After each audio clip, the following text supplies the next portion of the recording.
Ibrahim Sanidara used to work for the GFA as the Director of Communications, and also does a lot of work for CAF as well. George Addo Jr. has been in Qatar for us and joins us on Zoom right now. Let me start with you, Sani.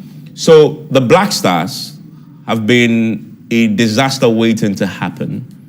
We're just finding out now, of course, now that they are gone. Do you agree with that assessment? Especially when you have a part-time coach going into the game.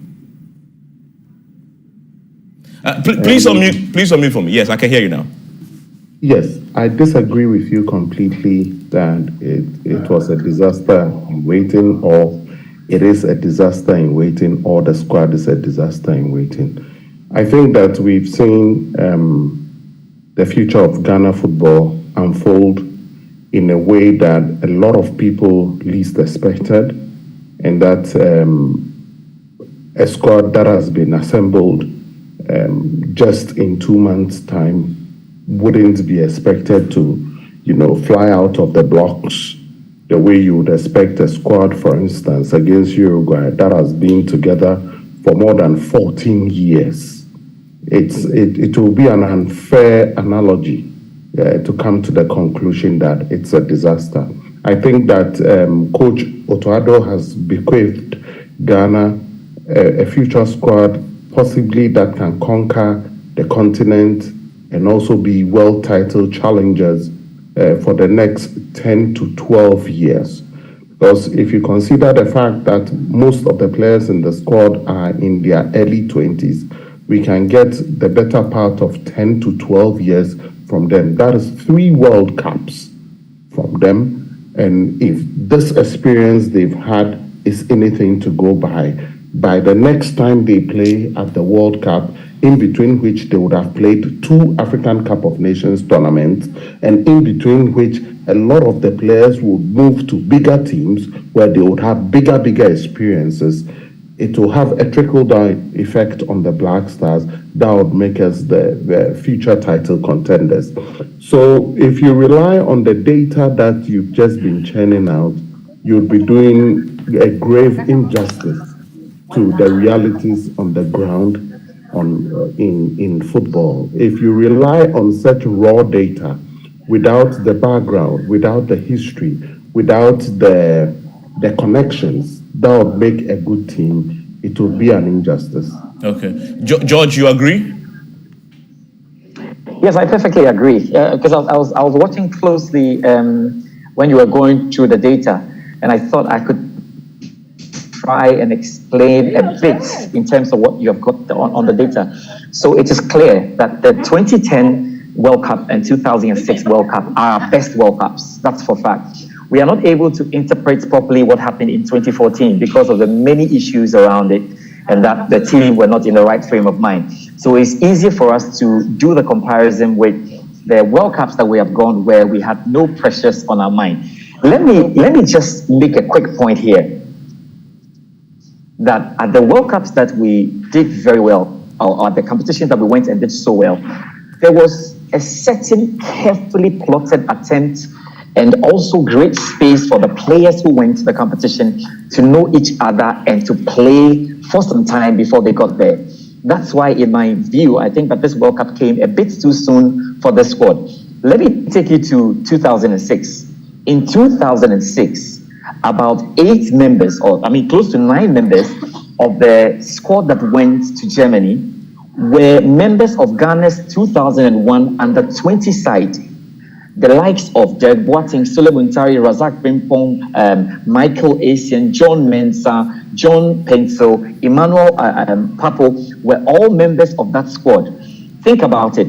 A squad that played in 2001 and won silver in Argentina stayed together, went through the ranks, and were at the 2006 World Cup. They had additions like Otto Addo and the likes, just to make it a team. But if you look at the main work of the team, and I'll take the game against Czech Republic when we surprised the world, there were 6 of them in that game. So it should tell you that there was a period of putting them together before they went to the World Cup.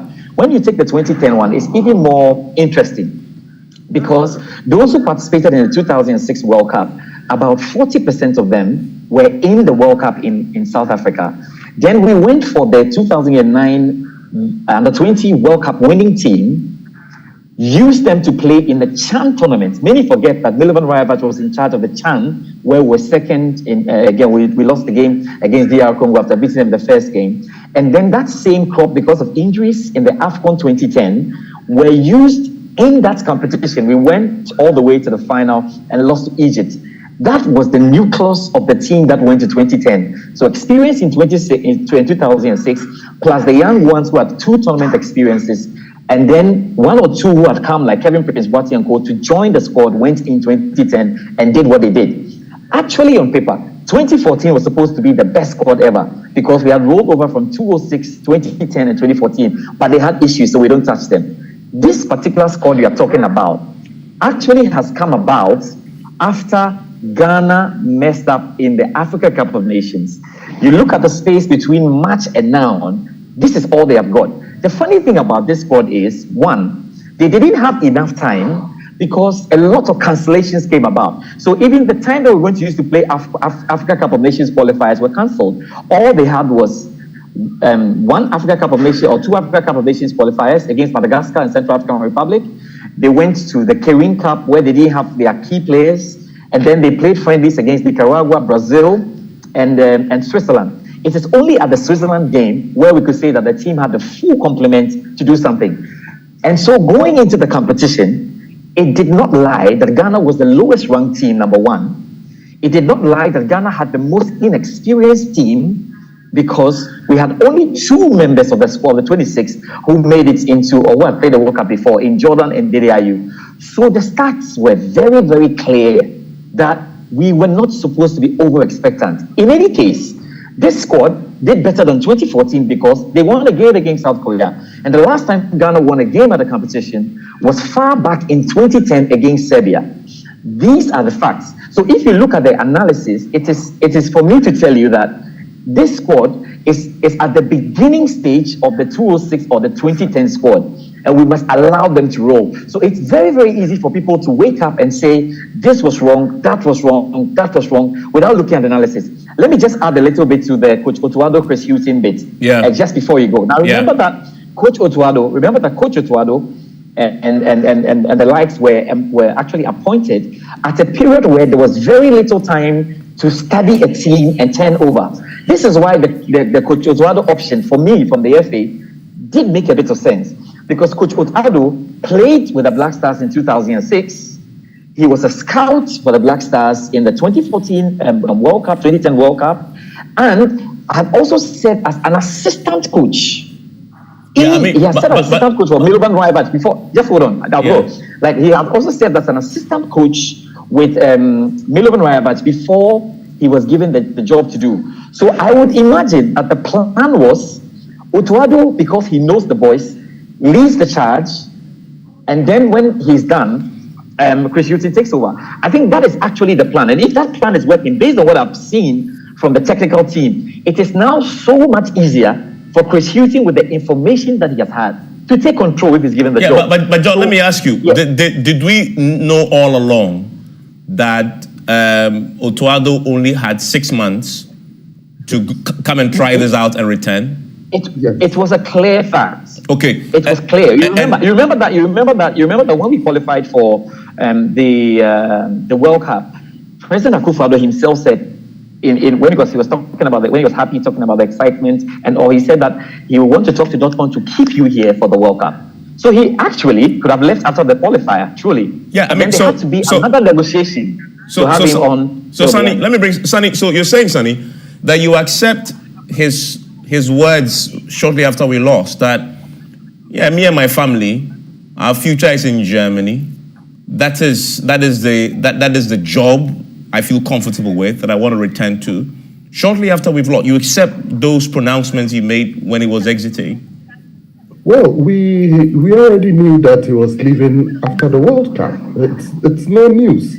But then he says to you, he's almost rubbing it, right? I mean, I've always seen Germany as where my future is, and I'm going back to my job, and that's what I really want to do. Well, that is the truth, Evans. That is the truth. This point was known well ahead of time. And it made sense, like George explained, it made sense that in between the time of us qualifying and finding a new coach to start a new project, the coach search process might take you 3 months. How long would it take for the coach to come in and settle down and then take you to the World Cup? It makes sense, or it made sense then that somebody who knows the team inside out stays in charge until after the World Cup. And mind you, like George stated, this is a guy who's known the team from day one. Since 2006, he's been part of the Black Stars team. As a player, as a scout, in between that, he was working for European clubs. Yeah, but Basani, you know football. Football, it's a results game. So what you're suggesting is this is our best bet. So he's known the players. If he's known the players all along, why the shambolic outcome? After another shambolic performance at the Africa Cup of Nations, that clearly is unacceptable. Now I can explain. Now I can get to explain. Now, you can imagine that the squad we took to the AFCON. Now, that squad that played at the AFCON has been massively improved by what Otto put together in 2 months. So you can see the job he has done in putting together this squad of players, new players like Muhammad Salisu, Salis, Halidu, all of those players that the country is seeing for the first time. It's Otto Addo that has put them together. So we should actually be hailing him for bringing us the new generation of players that will drive us forward, not those that bombed us out of the African Cup of Nations against an island like Comoros. So we have to appreciate the fact of where he's lifted the team from to even be able to beat the almighty star-studded Nigeria, to take us to the World Cup, and now to get us the firm base for us to move forward in world football. We are just coming off the match between Portugal and Switzerland. Weren't you proud when we beat Switzerland by 2-0? I mean, that was a friendly. Of course. It counts. It counts for absolutely nothing. When that was preparation for the World Cup, you go to the World Cup, and then the Switzerland that you beat, that you should celebrate, goes to the round of 16. It counts for absolutely. It's a preseason. No, I'm Manchester United, so I can tell you this for free. They say we are preseason champions. When the season starts, we are nowhere to be found. What? It doesn't mean anything. No, that tells you that if Switzerland had a 6-1 hiding a few moments ago, and we were putting Portugal, a young team, most of them in their early 20s, were putting Portugal on the edge, it must tell you that we were not as pushovers as we put Portugal on the edge. It was 3-1. It was what?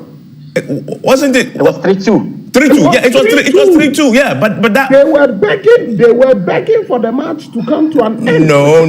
That's not the same game I want. That is a Portugal team in that game. A second, Portugal team in that first match. George, second. Portugal team in that first match that was struggling, yes, but yes, still beat us. They were the poorest in that first game. All the games they played, that was the poorest they've been, and yet they beat you. I mean, no. 3-2. They were not the poorest. We made them look poor. The performance of the Black Stars made them look let me ask a more substantive question, and Coach Najiman will join me shortly. And this is you, George. You made the argument that we couldn't have appointed anybody else, and Otto Addo, the part-time coach, who really isn't a coach, he's a scout. Was the best. He's a coach. He's a coach. Okay, he's a U team coach. Okay, I'll grant you. He's a U team coach. He hasn't coached any. Let me stop you there quickly. In most European settings, before you even become a scout, you need to be a coach first. And secondly, let me point it out to you that he was the assistant coach for Norgeland for 3 years before he went to Borussia Mönchengladbach, and then from there, Borussia Dortmund recruited him. So we should stop, coaching him as, a scout. Okay, but it's a fact that he's a scout. It's a fact. He's a scout. And he's a scout. He's a talent scout. Yeah. So he's a scout. I mean, fact. He's a scout. No. He's a coach. He's a coach. Yeah. Okay. No doubt. He got the UEFA license. Yes. He's holding. Yes. The top level. He's holding a license, so he qualifies him as a coach. But me and you know in football. It's about the experience. It counts for a lot. And he came to us. The best he's done, as you said, is an assistant to some Midland, and then he's a scout. But let me ask let me ask a more fundamental question to George. George, you made the argument that because of the time we had was a short time, and so we have to appoint him because he's been there. Morocco, the team that is in the only African team to progress, appointed their coach on the 31st of August, 2022, 2 months to the World Cup. And he's done the magic. So that argument clearly doesn't fly. Can I help you? Yeah, but can I help you with the argument? Because that's not where you have to start from. No, but that's your argument. Your argument was, let me help you. We didn't have a choice because he's the best. We could have found a coach in August. Okay, so hold on. The point is, Coach Otoado was initially appointed for that crucial World Cup qualifier against Nigeria. And that was only weeks after the Africa Cup of Nations. In fact, the draw for the World Cup qualifier was done at the Africa Cup of Nations. So you have to take the time between when the Africa Cup of Nations was over and when you had to play a World Cup qualifier. That's the beginning of all of this. At that stage, you needed somebody who definitely understood the team because you have let off Milovan Rajvac. And the only one close there was the man who had assisted Milovan Rajvac. No, but that argument. Evans, there are first things. No, but that. So when now we have the facts. Now we have the facts. We have the facts, right? I'm saying the facts doesn't support the analysis that he's the guy. He's been there. I'm giving you. But what I was saying was other teams, Evans. Other Evans, countries. What I was saying, you have used the coach who was appointed in August and played the World Cup in November. How many months is that? I mean, August, and I'm telling you that, September, October, and I'm telling you that the first, November. Yes, and I'm telling you that the first appointment of Otoado, which began everything, happened weeks after the Africa Cup of Nations. If you can understand that, without the World Cup qualifier, you are not in the World Cup. If you don't win the World Cup qualifier, you don't even get to be in the World Cup. It's the first thing we have to understand. Now, within that space of 2 weeks, the FA, the sports ministry had to go for somebody who understood the team right off then. That is a different thing. If Ghana decided that after qualifying for the World Cup, we wanted to go for Chris Hughton, that was a different option. Yeah, but the evidence says we should have probably done that.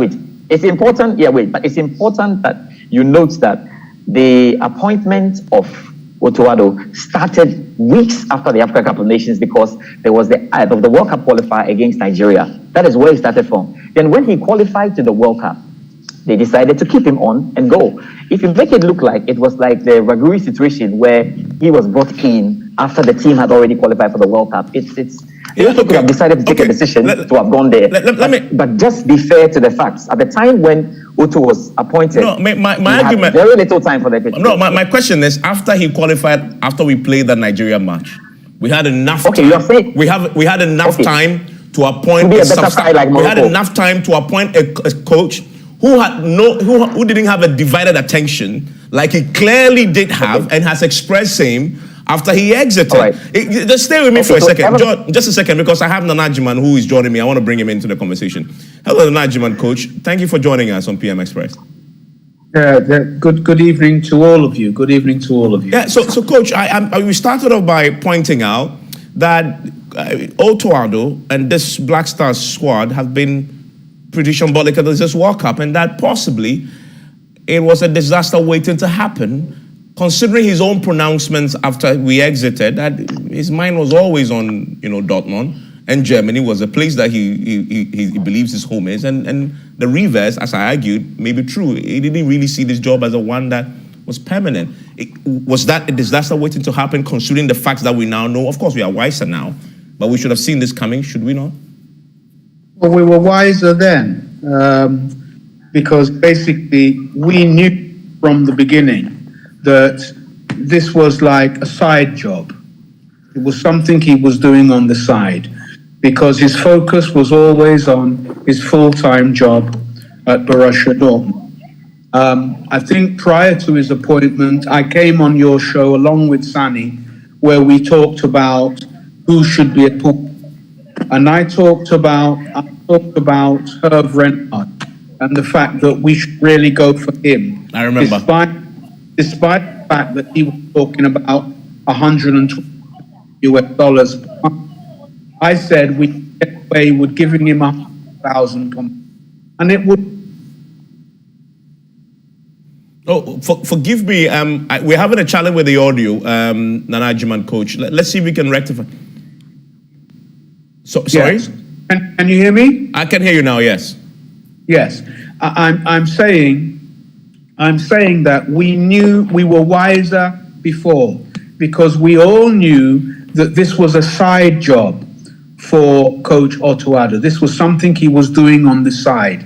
His focus was always going to be on Borussia Dortmund, and he made that quite clear. The fact that he was a talent scout or whatever, we also knew. I sat on the same program with Sani Dara where we talked about that too. I also pushed the notion that what we should do is call Hervé Renard, because he is someone who had experience with Ghana, and we've seen what he'd done with Zambia and Morocco and all these things. And basically there was an issue about his salary being $120,000 US. I said that I felt that we could pay him $100,000 and he would accept it, and it would be worth the money. That was rejected, and we went in for Otto Addo, knowing full well that his mind wasn't on the job. We went in for a collection, a conglomerate, if you like, of coaches: George Boateng, Chris Hughton, and Coach Otto himself. Now, the thing about it was this, is that Chris Hughton is qualified far and way above Coach Otto. Way above, because Sani talks about him having an A license. Yes. Chris Hughton has had a pro license for a very long time, and he has coached top clubs in the Premiership, etc., etc. We should have really appointed him, since we weren't going to appoint Renard. But we went with Otto because he was easier to handle.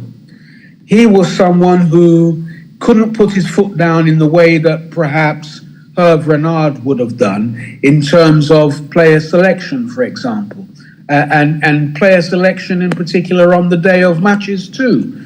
And so we went for that option because we've got a GFA who always wants to be in a position to influence our coaches when it comes to selection. When they had Milo,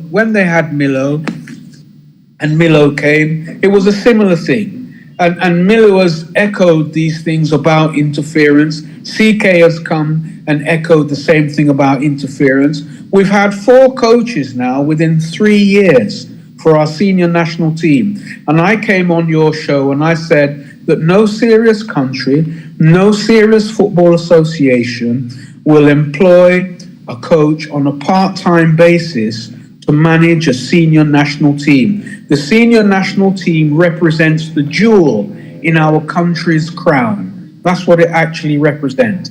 And I said no one who's serious would do that. They did that. Yes, it was shambolic, but there were things about his work that I liked, because we played Brazil. We got 3-0. That was no big deal. Yeah. It could have been 6. It's Brazil. they are number one. What do you expect? Yeah. We should lose Brazil. But Nicaragua, I don't even know why we played them anyway. They were 60 places below us, and we played them, and we struggled to get that through.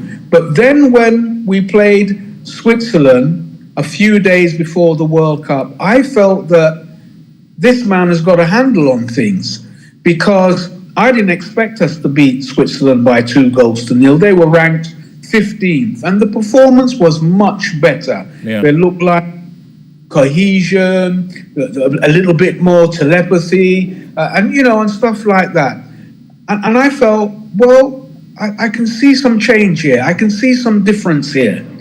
When we went into the Portugal game, and we started with like 8 defenders, if you include the goalkeeper, I thought no. We had Kudus and Dede along with Inaki Williams, and I thought no. And we all saw that it didn't go down very well. Yeah, and then we repeated it in the last game after that second game had proven that you don't change a winning. That team was a winning team, and somehow we changed it. Yeah, you never change your winning team unless there's an injury. And that formation that we had set up was a formation that allowed players to express themselves. This 5-4-1 didn't allow us to express ourselves at all. It basically set us up to fail. The Portugal match, we were set up to fail by our coach. We lost that game on the bench. On the bench, yeah. The South Korea, that was won from the bench because he allowed everyone to express themselves. Yeah. Of course, the lapse, and we conceded a couple of goals, and they were good goals. And I think sometimes we have. And then Ajima, you say, and I want to quickly, because I have just a minute to wrap up, unfortunately, and I'm grateful that you could join us even on short notice. But very quickly to Sani. Sani, so that's where we are.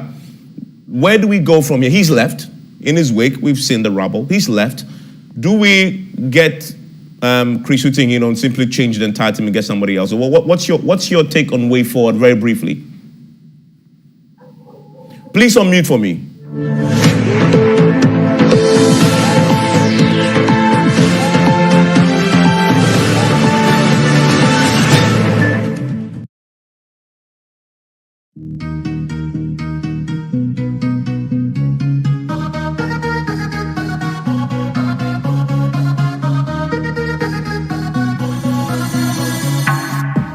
It's a beautiful day. It is Monday. We're out here just because I just want to let you in on what happened over the weekend. Event-wise, you are welcome to the hottest, to the freshest, to the red carpet show.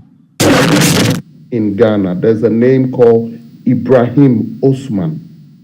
He scored a hat-trick today against Nice in a friendly match. Remember this name.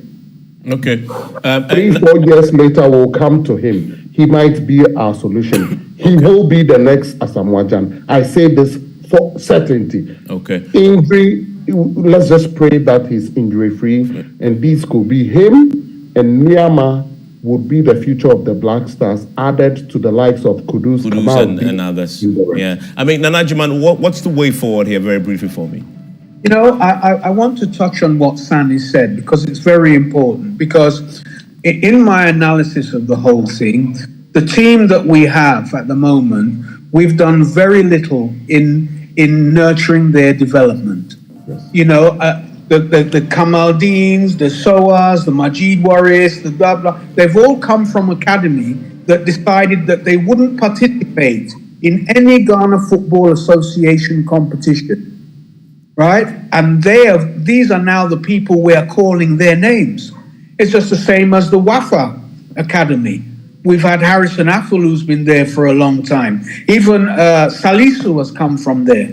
We didn't nurture any of these players. And it's fine saying, let's look to a player who's just scored a hat-trick. But if we're really serious about what we're doing, we will nurture players here. We will develop players here. The players that we're depending on, we have nothing to do with their development at all. We just go there and persuade them, come and play for Ghana, because your chances of playing for France or wherever may not be that good. That needs to change. That really needs to change. You look at what Morocco did tonight. It's not by chance. Go to Morocco and go and have a look at the facilities that they have there, Yeah. and compare it to what we have in Pram Pram, which is Evans, quickly, not to interrupt Nana, Coach. Coach as well. But quickly, let me just state that, you see, there's one thing that we are quick to say, go to Morocco. And I've been to Morocco. This year alone, I've been to Morocco 7 times at the invitation of their FA.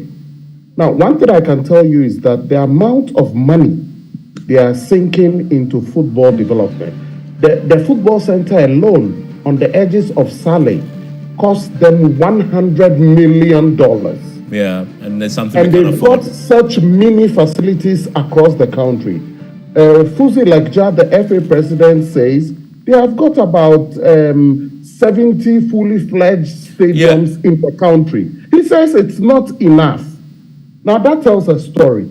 As a country, if we want to go into proper football development, we should be able to spend. Yeah, we need to invest. I saw you putting together that amount we spent at the World Cup and what the income is. Yeah.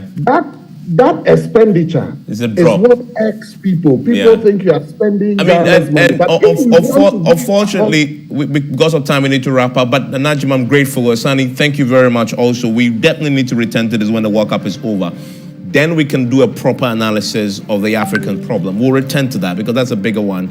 As you've seen, some other countries are trying to invest. But even that still struggle when they meet others on the world. So what really is it? Then we can put that in the bigger context of the Ghana problem as well and maybe find a solution to it. Enjoy the rest of the evening.